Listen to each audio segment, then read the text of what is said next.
This is Lauren. This is Trey. And this is the Partnership Podcast. Episode number 44 of the Partnership Podcast. Hello. I don't want to step on the lead any more than I already did at the beginning of this podcast, so enjoy. Hi. Good morning. Good morning. Good morning. Good morning. How you doing? Good, sure. Sure. We have news. Yeah, we got news. We have news. We have things we've been waiting to tell the audience since August. Mm-hmm. Can I rewind and talk about my uterus? Yeah. And Fire then, away. And I'll set you up, and then you can. This is going to be a lot of you talking, a lot of me asking questions, which is your favorite type of podcast. Great. So audience might remember when we had a podcast on kind of dealing with the scare that was going on in my body late summer, and me kind of working through all the things, how you were supporting me in my fear, that type of stuff. Mm-hmm. Basically, let me catch the audience up. If they didn't listen to those episodes, I injured my hamstring doing the splits in a musical theater performance last summer. And I thought I could rehab it on my own as a 37-year-old human. And I tried really hard. I have a great gym, and all of the coaches there are super like body informed. And I tried. I didn't do a very good job. So finally, I ended up with a chiropractor / dry needler / like physical therapist. And after a few sessions of it not really progressing at all, this person said, have you ever considered ovarian cysts? And as a person who loves the body, I was like, oh, shit. No, in fact. And there's a history of ovarian cancer in my family, cervical cancer. Oh, crap. And it kind of set me on a tailspin for a week until I could get in for an ultrasound, of which you came with me. And Trey got to see the very long vaginal probe that they use to do an ultrasound like that. It was a little crazy. Thanks for coming with me. And I wore my own clothes. And if anyone wants to talk about that, reach out to me. We can talk about how to make something like that very comfortable. Still cried in the bathroom, still had a freak out. Anyway, but the results of that vaginal ultrasound was not that I have ovarian cysts, which is I'm thankful for. Would have been okay if I did. But that I do have a very small uterine fibroid. And it is on the front. My uterus tilts forward. Everybody's uterus is in their body in a different way. And mine is in the front. It is so small that it is really not even recommended that I do anything as opposed to just wait. But me being me, I did a deep dive. And I was like, where did this come from? Like, what's going on? I believe that the body is really connected and holistic and tries to talk to us. And, the crunchy folk would say that anything that having to do with your reproductive organs has to do with at some point when like creativity was stifled or giving life to something was stifled. And then also you and I started talking about, is there anything in my body that doesn't need to be in my body? Is there any way to care for my body better than we already are? Because we get one body and we don't like to obsess over it. We just like to, try to care for them. I like to obsess over it. You like to obsess over them. So it was at this point that you and I really had a heart-to-heart about the fact that I do have a copper IUD as our form of birth control. I have had this copper IUD since my slut era because I thought it would be a really funny part of Lauren's story if she was married for 10 years, always wanted more children, then is single, footloose and fancy-free, and gets pregnant on a one-night stand. So since I didn't want that to be hilarious part of my story, and this was before I was even interested in sex education, but I was like, what is something that I don't need to remember, that does not put hormones in my body, that if a condom broke, I am not going to be sitting there thinking, oh my gosh. So I chose a copper IUD. People have varied experiences with it. The first 6 months was really hard, really, really, really heavy periods. But then since then, it's been fine, except for the fibroid. Except for the fibroid. And fibroid. You can't. That's like causation. That's like being like, did the fibroid come from the IUD? We don't know. Okay. I don't know at all. Also, it's just something in my body that doesn't need to be there. I don't know. So we started talking about what's another form of birth control that doesn't put hormones in Lauren's body when she has a sexual partner. Dun dun dun dun. Enter the vasectomy conversation. So I think ever since Roe v. Wade was overturned, ever since you've known me, you and I have had open conversations about vasectomies, and you have always said, like, yeah, that I would totally do something like that. I should look into it. And you just we'd had it on the back burner. This brought it from the back burner, or like from the refrigerator, and put it on the burner. On the front burner. On the front burner. Thankfully, the midwife who consulted with me about my uterine fibroid had a name of a urologist who did her partner's vasectomy. And yeah, small towns are great sometimes because, like, over drinks, we were like, oh yeah, and then here's a urologist and here's their number and blah, blah, blah. I mean, it was like really easy. But so this was way long ago. And you said, babe, like, yeah, what if we start looking into this? So take us back to the moment we took the vasectomy out of the refrigerator and put it on the front burner. Take us on a journey. No, it was just like, it was one of those things because, like, you know, kids are our future. The children are our future, but just not mine. Golf, plane tickets, hanging out with the boys. That's my future. So I never wanted kids. I love that I am not in your future. You said golf? Plane tickets. Hanging out with the boys. Hanging out with the boys. What the actual fuck? I'm not there. You're in my right now. Uh-huh. So I see. Yeah, like my I future see. is something I'm not in your future. that I look forward to. Oh, you're in the doghouse. Yeah, so. What were we talking about? Oh, a knife in my You in said my children penis. are our future. Got it. So, but not your future. We started. Let's get serious, guys, ladies. Let's reset. Let's get serious here.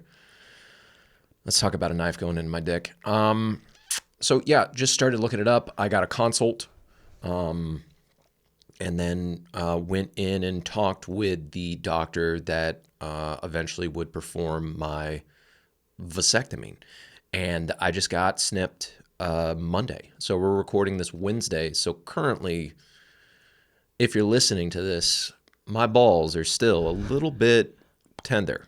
A little bit tender, and I'm currently afraid to come. I'm so horny right now, but there is a deep underlining fear that I'll somehow break the hose, or I keep thinking of a tube thing where it's like, and then blood comes out of the tube versus sperm, and then I have to go back and I have to do the entire procedure again. So that is an underlining fear of coming right now. But let's rewind. Yeah, let's rewind. I want to talk about because I'm crushing the lead right now. It was good. You know what? Better just get it out there because you are sitting here tender. You're so tender. I am fucking tender right You're now. tender, everybody. So I'm glad everybody knows that I'm vulnerable. watching you, just thinking about your vulnerability. So I'm glad they're here with us on this journey. We'll bring them up to current time. Yeah. You like, it was a good form of storytelling. And I Sometimes miss my buddies in golf. Oh, So fucking much. is that all you miss? That's all I miss. I can see where this partnership podcast has gone. Okay, so The Trey cast. the Treycast. Trey cast, baby. Take us back to the consult because this was hilarious. Many people don't know this. Let me say this first. Vasectomies are not always easy to get. It is a very odd thing in this country because, yes, they are technically reversible, but it is not guaranteed. You can't guarantee that it's going to be reversible. And it's, in essence, a, quote, permanent form of birth control. And I don't know if men are scary and they're like afraid of a lawsuit, but I don't know if I read up a ton on it this week just to see if there's anything I should be like prepared for to care for you and for this podcast. And I was on like UVA's, like in Charlottesville, just outside of us. I mean, and it was like, you need to know without a shadow of a doubt that you never want children. Okay. Because again, yes, technically you can reverse it, but also it's not a foolproof thing. Okay. And so it was just really funny. They won't give them out without this consult thing because you just tried to go and schedule it, right? I tried to schedule the surgery, and they're like, you need to do a consult first. I'm like, is there any way to get around that? Can I talk to a manager? And they're like, no, you need to do a consult first. So I schedule the consult. I go into the consult. I sit in the chair. Doctor comes in. Hi, nice to meet you. Nice to meet you too. And I swear to God, this is real. The first thing he says to me, you're going to want to go to the grocery store. You're going to want to get frozen peas, frozen carrots, because they won't leak on your couch. And my jaw tightens up. And like, I feel like I'm back in like middle school health class where, you know, they have the conversation where it's like, hey, let's be like serious about this when we start saying penis and vagina. But I can't hide in a classroom. The guy's looking directly in my eyes. So I'm just trying not to laugh. So I just tight jaw it. The second thing he says to me, after that, you're going to want to go to Dick's Sporting Goods and get yourself a jock strap. And if you wear a medium, get a small. It needs to be tight. And I just lose my shit. You just start laughing? I just start laughing in this consult. And you have a really loud laugh. And part of me is like, what are the nurses doing in the hallway? Oh, it's not that bad. I mean, it's not like, you know, it's not Comedy Store bad. So I do the thing where I like blame him. I'm like, Doc, what's going on here? Like, you're coming out firing. So I do it. And I go, how am I doing so far? And he goes, well, like with the procedure, we haven't really gotten to the procedure yet. And I go, no, how am I doing so far in this consult? Like right now. And he goes, I don't know what you mean. And I'm like, well, do guys usually just start laughing when you lead off with a shopping list? And straight face, he looks at me, he goes, oh no, this is surgery. Most guys are taking this very seriously. I'm like, oh, are they? And also, I don't want to say, this was about 10:45 in the morning. I don't want to say that I was smoking weed at 9:30 before a doctor's appointment, but I was. And so we proceed, and I kind of calm down. We go through the steps and all this stuff, and that's the consult. And what else happens? Does he ask you about, are you sure you don't want to have kids? No, that never came up. Are you serious? Like a moral kind of like, Yeah. oh, this is, no, none of that came up. And I was very thankful for that because going into it, I was told that like certain doctors in our town will ask like, hey, this is like having a serious conversation. It's like, nah, dude, I'm really glad he didn't. Okay. Because I'm a man. I'm almost 40. And like, I'm paying you to put a knife to my scrotum. Okay. So I'm a big boy here. So I'm really appreciative of that. Yeah. I'm trying to think. Were you nervous sitting in there? No. I knew no knife was coming near my penis at that time. Oh, did he have to check? That's right. Speaking of your scrotal all right. So after area? all that, after the conversation, he puts on the blue glove. He's like, okay, let's take a look. And I'm like, come on. Like, doctor, like, hasn't this whole interaction been awkward enough?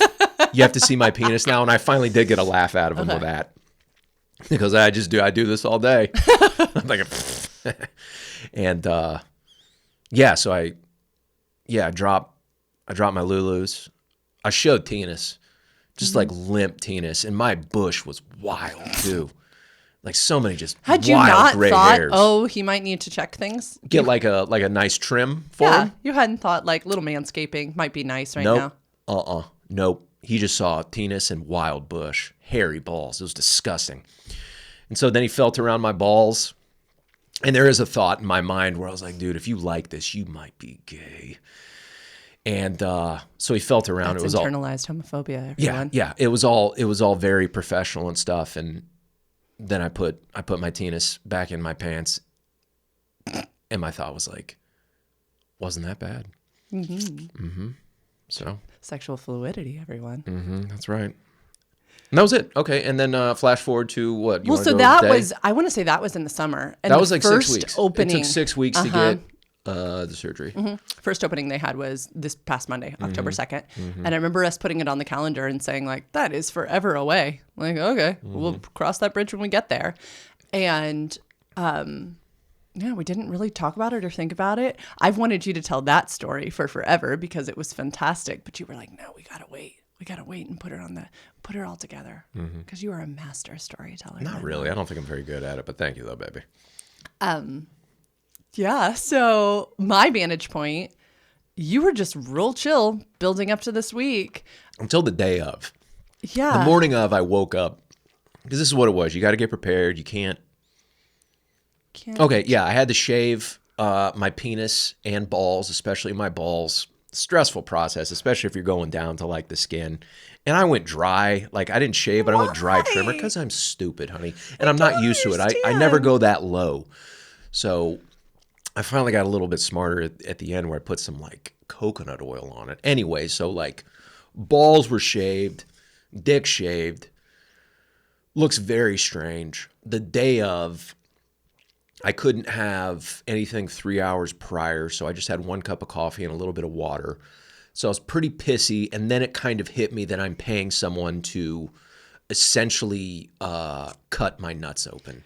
And I was angry, and I didn't like it. And I thought the morning was going to be like, yeah, we're going to have sex. We're going to do all these sexy things. It's like, goodbye, goodbye, sperm. Here's one last go. I wasn't feeling it. So I wasn't feeling any type of sexual energy at all because I was just, we got there. Wait. I tried to like offer some sexual favors and like get all pretty and. Yeah, thank you. It was just for show. This thing is shut down now. It was met with something I have never experienced before, which is just like. Anger. Yeah, like complete. Yeah, you were in a different place. Mm-hmm. Your brain, it was in a completely unaroused state. Yeah. So we get there. We check in. We go back to the, I don't know, like the hallway where all the rooms are, and they pull the curtain. They're like, okay, get in this smock and like put a hairnet on. And socks. Socks. Put a no slip socks, even though you're not walking anywhere. I guess these are all for legal purposes, but nothing matched, and it was all like teal and brown. And I told the nurse, I was like, "Are you guys making fun of me on the other side of this? Like, why do you put us in this? This doesn't. We look like idiots." And so, I just wish everyone else. I wish our audience could have been with me. I wish I could have live streamed you. Filled out the stuff, filled out the paperwork, did all that, and then it's time to get like needles inside of you. And I'm like, cool, here we go. I'm volunteering for all of this. Here we go. And anyway, got the IV in. And then the nurse came in and she goes, okay, I'm going to give you like drugs. Like I'm going to give you happy drugs now. And I go, hit me, doc. Hit me with the first cocktail in the morning. And I asked like, how long does this take to kick in? It's like whenever it reaches your brain. And so I'd say a minute later, I go, oh, I feel great. And they wheeled me into the surgery center. They put up a towel in between me, so I couldn't see anything. So it was like towel, and then all this stuff was happening. But I wasn't out of it. I wasn't under full anesthesia. I didn't go to sleep. But the doctor did say, he came in. This is all a fog once you're on medical grade heroin. So the doctor came in, he said hi. He did say, you're going to feel a pinch, then you're going to feel like you get kicked, like in the sack. I said, great. And sign me up. And he goes, whatever you do, don't like jerk with your legs. So I felt the pinch, which I'm assuming is the anesthesia or the numbing agent. And then I felt the kick. And instead of actually kicking with my legs, I just go, fuck! Because it hurt. And then the lovely nurse, she was quite funny. She goes, I'm going to give you another hit of, the medical grade heroin. I'm like, hit me, another round, cocktail. And that kicked in, and then everything pretty much went smooth. And this surgery, I think, takes less than 5 minutes. I feel like I was getting prepped longer than the actual, because I could feel things starting to be pulled. Okay. You but could it wasn't feel that. painful. It was just like imagine someone lightly pulling on your toe. Oh, okay. That's it. Because you're It didn't even feel like tuggy. Like it felt tuggy, but Oh, it wasn't painful tuggy. Oh, But it was interesting. tuggy. And then, yeah, the drugs do help the fact that there's a knife or a cottering agent, whatever the fuck they do, inside of your penis or inside of your ball sack. So I got wheeled back out, la-di-da, boo, boo, boo, boo, I'm Mr. Cool at that point. Just, saying hi to everybody like I'm the mayor. And, yeah, we get in the car, right? And then it's like, yeah, I want some Starbucks. I want some egg bites. Shout out to the lovely people at Starbucks. And I get an ice pack for my junk. I get some gauze for my junk. So I don't know where the insertion is, but it's like, hey, just be careful with my junk. I know, just to be very careful. And then we get to the Starbucks drive-through and the drugs start wearing off. And it's like a flu cold sweats. Mm-hmm. And then I feel like I'm going to throw up. Mm-hmm. And then I just say like, hey, can we go home? Mm-hmm. And like, God bless you, honey. You take me right home. And I think, yes, that's what it is. I lay down on the couch, mm-hmm. and then I nap for maybe 5 or 10 mm-hmm. minutes. You make me some eggs. After that, because you run back to Starbs and then Walgreens to get pain meds, I wake up from that. I feel so much better. Mm-hmm. I eat the eggs. I start drinking water, and like it's night and day where I feel so much better. And then I'm just on the couch for the rest of the day. That was it. That's the story. Pause, because we didn't set a timer, and I have no idea. We got a timer. Okay. I am so glad that you told your version, and I just sat here quietly, because you left out so many things. So many things. Can I share the go ahead. things you left out that are really funny parts of this story? Yeah. I'm glad you told it so accurately and thoroughly. Okay, first of all, yeah, pissy is an understatement. You were like, like I had to take care of my nervous system afterwards because you were like heightened on edge, which is totally understandable if someone is coming at your genitals, like the thing that you have been biologically programmed to protect your entire life, and you're about to like pay someone to attack them with a knife. Yeah, it makes sense that you were like, it was like caveman edge. This is pre-operation. Yeah. So anyway, sweet nurse is trying to like, you hadn't filled out the like typical questionnaire of like family history and like, are you allergic, blah, blah, blah. I don't know. No, funny thing about Trey, remember how we talk about event planning and day of coordinator? Mm-hmm.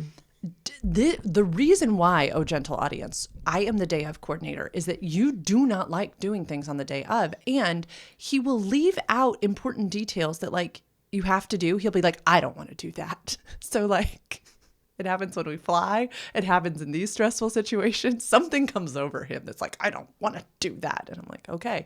He's missed a flight before because he like didn't want to get there early enough. Anyway, it's funny. It's a fun little thing that I enjoy greatly. So he's getting the rundown from the nurse who she has to ask these questions. And she tries to ask him how often he consumes alcoholic beverages, which all of us who've ever answered this question before know that it's like never, occasionally, 1 to 2 times a week, 3 to 4 times a week, every day. Like that's just what you're supposed to answer. Trey instead, he's like, he's so tense that his jaw's not moving. So he's like, well, I don't know. I mean, sometimes I like to go on the wagon and sometimes I like to be off the wagon. Her face is like, and then he's like, I'm really into Coors Light right now. Oh my God, honey, I wish you could have experienced this outside of yourself. You're like, I'm really into Coors Light right now. And I don't know, 2 days ago, I started drinking at 8 a.m. and I drank all day long. And she looks at me and she looks at you and she's like, so like, she asked, how often? Mm-hmm. Like 3 to 4 times a week. And then you don't even give her like a yes. You're like, well, sometimes I go like a really long time and I don't drink anything. I'm like, oh my God, honey. Like, I understand you want to be abstinent right now. So then Finally, laugh she gets at like her. a 3 to 4 times. Yeah, I gotta laugh at her. And an eye roll 3 to 4 times a week. Then the next question is, do you smoke? Which everyone who fills out these forms knows it means nicotine. She's interested. They need to know if you have nicotine in your system. See, 29 went off. Dumb. Honey, you're right though. You are right. Keep going, baby. Okay, so she's like, Nicotine. they want to know if you partake of a like tobacco substance. Okay. And so the next question is, do you smoke? Do you vape? Do you vape? And then you say yes. And I'm thinking in my mind, she is going to check yes, which she did on the form. You don't smoke nicotine or vape tobacco products. You vape a marijuana product occasionally. But anyway, so I have to jump in because I'm like, oh my God, this is going on a medical form, which then people will reuse. This is like in your data now. In case I run for office? No, like in case you need to go to the hospital for something else. And it's like going to say you... He's a vapor? And it's necessary for medical health, but it's not true. So I'm like, he does not actually do that. And then you're like, oh, but I do use weed. And then you got like super mysterious. I wished I had a live stream for the Partnership Podcast audience because they would have loved it. It was you in your rarest form that I think possibly I'm the only one who's ever gotten to see because of other instances I've been in with you like this. It was hilarious. Well, I get pissy. Pissy and then like difficult. Yeah. Difficult. Yeah. I don't, where do you think the difficult part comes from? Why are you trying to make everyone else's day bad? I'm not trying to make everyone else's day bad. She asked me a question, and I was trying in my best to answer it. Like a jerk? No, no, I don't see it that way. I'm like, okay. Yeah. So then she asks all your questions. Then she asks you to get in the lovely garb. And yeah, you made a whole deal over like how they didn't match. It was hilarious. You looked adorbs. I do have photos I could share with the audience. Did it feel vulnerable to be like in that outfit? Yeah, like in a gown on a chair. You immediately feel meek. Yeah. That's what I felt. I was like, why do I feel meek all of a sudden? Then I'm literally going to be wheeled around in a gigantic hospital bed. Yeah. I know that's the process, but it just fucking sucks. No, it takes the power away, which I'm not, I mean... I was thinking about my NFL boys where they have to have surgeries all the time. So they have to go through this process of what we're describing. Yeah. And it sucks. Anybody that has to have surgeries a bunch, I have a new level of like, this is horrible. Yeah. No, and yeah, we can have another podcast on the reason I think that it's absolutely unethical to do it to birthing people who are not actually having surgery. There's birthing a baby, which is a completely physiological, normal thing for people to do. And being in those gowns takes away your power. You feel completely meek. You feel very like vulnerable. And like there's been studies done that like it takes away our ability to rationalize too. Like I thought it was like, oh, I'm sick. Yeah. I know that's not accurate, but that's where my brain was. Right? I was like, I'm sick. I need to be taken care of now. Like okay. And I get it for legal purposes. I'm not shitting on the system right now. This is not that podcast, but like, yeah, it was fascinating to watch your demeanor change the moment you had the gown on. Yeah. Then she gives, get your IV all hooked up and you squirted a little bit of blood when she was putting it in. And, your face was just like, I wasn't looking time. at it. You're I was somewhere just else. looking at the ceiling. Yeah, and it was a funny moment. And then she's like, how are you with blood? And you're like, I'm fine. Did it get all bloody? And she looks at me and she goes, no. And she nods her head, yes. That's funny. Yes.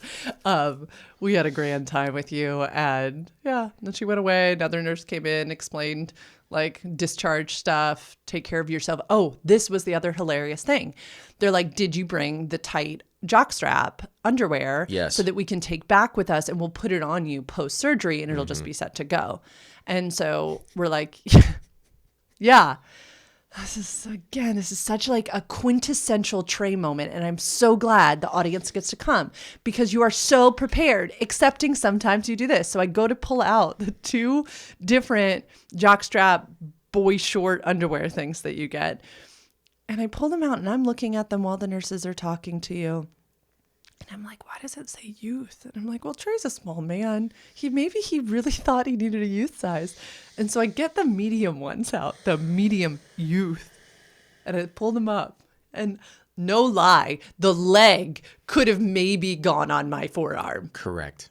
These were medium, like for an 8-year-old. I just looked at the sizes because it said like, one of them said like 28 to 30. And I assumed it was waist or inch or whatever the fuck.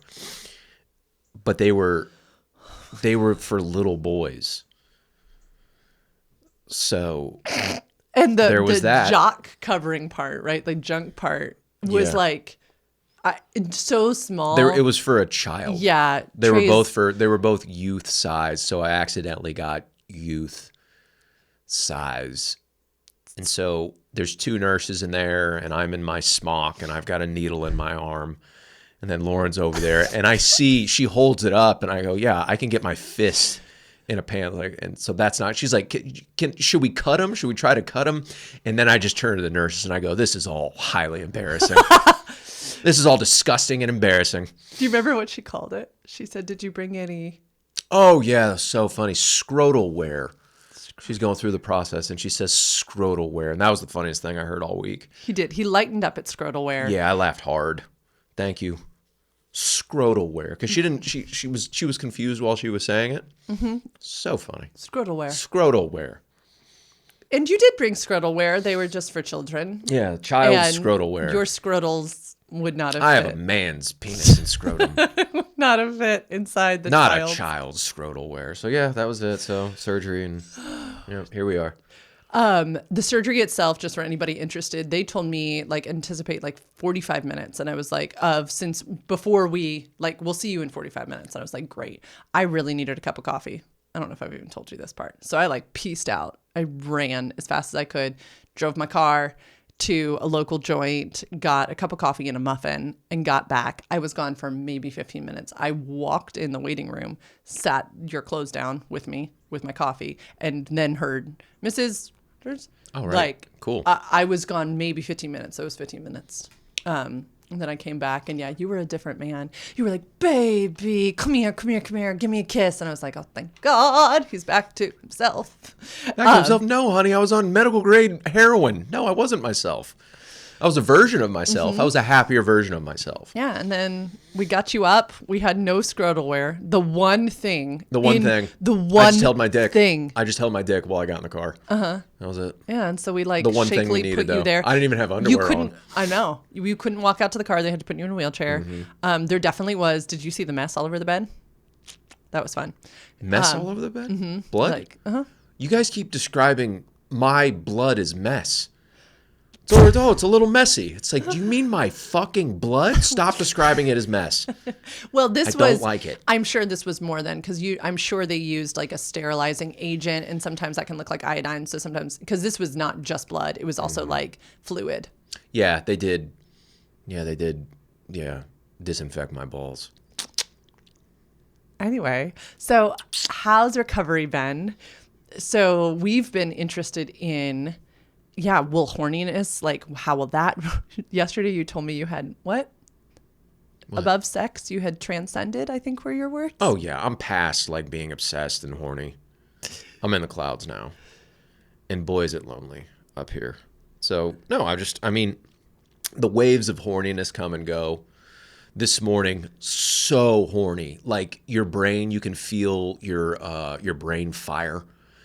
And then it's okay to get hard, which is nice. Okay, that hasn't been painful. No, Okay. No pain. The only kind of soreness, standing up and standing down, where occasionally I'll feel Standing down is what you said, and I'm just thinking, stand down! Oh, my bad. Occasionally I'll feel just a little bit of it's so interesting where my hip flexors are a little bit more sore than anything. Yeah. Where I don't have any acute pain in my sack. It kind of resonates between hips and hip flexors.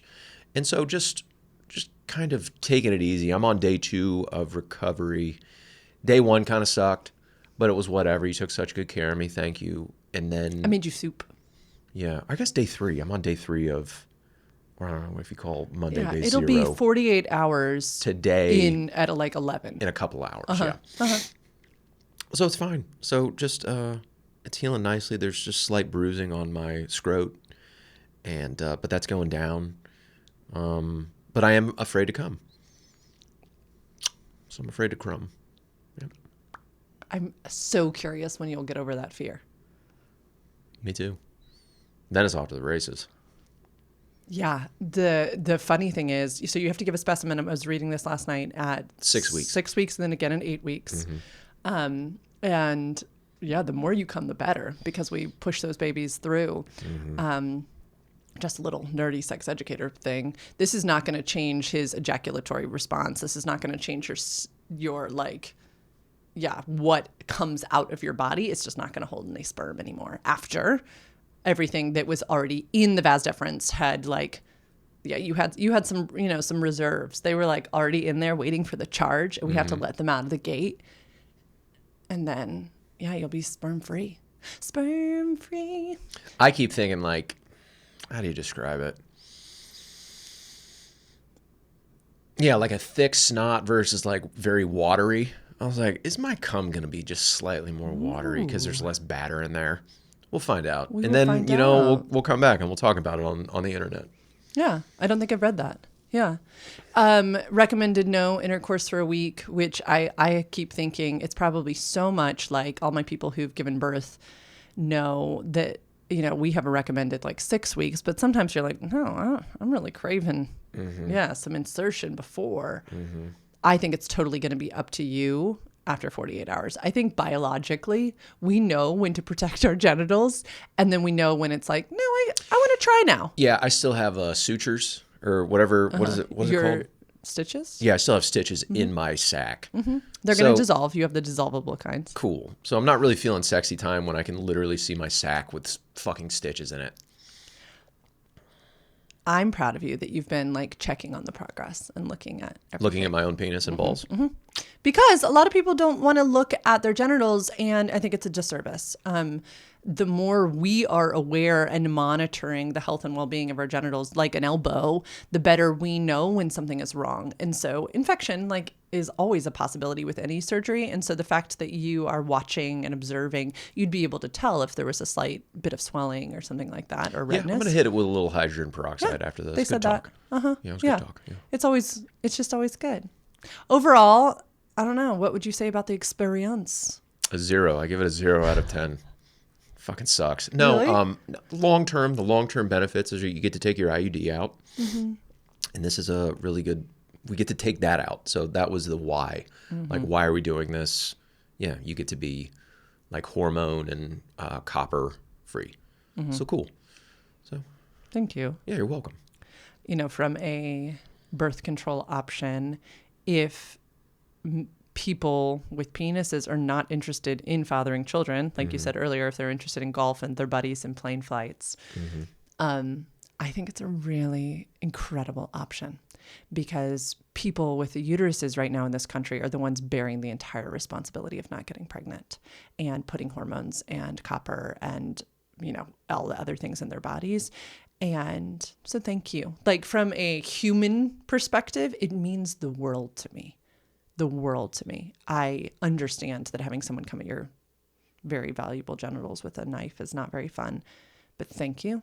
Like, truly, it feels like we're wearing this burden of, being, our baby's 13, just turned 13. Mm-hmm. Like, it feels like we're bearing this responsibility together to build the next chapter of our lives instead of it be on my bodies. Cool. Does that make sense? Yeah, that makes sense. Yeah. Instead of, well, we don't want kids, so you need to, Lauren, do these things. Mm-hmm. It feels like, no, we don't want kids, and so why don't we take care of this? We also want to still have a lot of sex. Yeah, true. And then the recovery's been really nice, where like wisdom teeth, way different. Like there's no pain, there's no swelling. This isn't debilitating. I got to pretty much do what I wanted to do yesterday, which was 24 hours post-surgery. So like the recovery period is easy. It's easy. They gave you some narcotics, so you haven't? No, I took aspirin. I took 4 like over-the-counter Advils that you recommended I take right after surgery, and that's it. I haven't felt the need for any type of pain pills whatsoever. No, like truly. I think if you were jumping up and down or doing stuff that they recommended you not do, you'd be really sore. But no, you've done a really good job too. I think that also speaks to following directions post-op of what people say to do. Like just do it. Yeah. No, but truly, thank you. It means a lot to me, and I'm excited to continue to share the journey. I'm excited to share with people when you do feel like horniness return to the point that you're like, okay, I want to do this. I got to do something about this.